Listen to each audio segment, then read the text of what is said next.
بسم اللہ الرحمن الرحیم۔ شروع کرتا ہوں اللہ کے پاک نام سے جو بہت بڑا مہربان نہایت رحم والا ہے۔ دوستو، بہنوں، بھائیوں، بزرگوں، السلام علیکم ورحمۃ اللہ وبرکاتہ۔ ہم اپنی اس اسلامک ہسٹری چینل میں آپ کو دوبارہ خوش آمدید کہتے ہیں۔ ہماری حیرت انگیز واقعات کی سیریل میں آج ہم فخر کے ساتھ قسط نمبر 83 پیش کر رہے ہیں، جس میں ایک غیر معمولی کہانی پیش کی گئی ہے جو ہمیں یاد لاتی ہے کہ حقیقی عزت، حکمت اور تحفظ صرف اللہ تعالیٰ کی طرف سے ہی ہے۔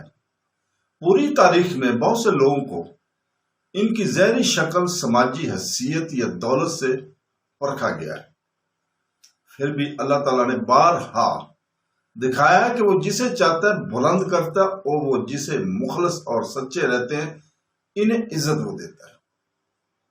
آج کی ہماری اس ایپیسوڈ میں آپ کے لیے ہم لے کر آئے کہ کس طرح ایک عام لڑکی جسے معاشرے نے مسترد کر دیا تھا اور اپنے ارد گرد موجود ہر شخص کو پاگل سمجھا جاتے تھے،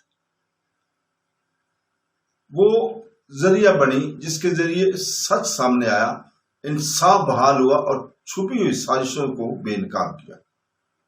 یہ قابل ذکر واقعہ اللہ تعالیٰ پر ایمان، دیانت، عاجزی، صبر اور حسد اور تکبر کے خطرات کے بارے میں قیمتی سبق سکھاتا ہے۔ آخر تک ہمارے ساتھ رہیں، کیونکہ اس کہانی میں لازوال حکمت ہے جو دلوں کو متاثر کرتے ہیں اور اللہ تعالیٰ کے کامل منصوبے پر ہمارے اعتماد کو مضبوط کرتے ہیں۔ تو دوستو، یہ دور تھا جب طاقتور سلطنتیں نہ صرف فوجی طاقت کے ذریعے بلکہ اختیار، وقار اور خوف کے ذریعے بھی حکومت کیا کرتی تھی۔ سنگ مرمر سے بڑے شاندار محل طاقت کی علامت بن کر کھڑے تھے اور ہر روز انصاف کے نام پر اہم فیصلے سنائے جاتے تھے۔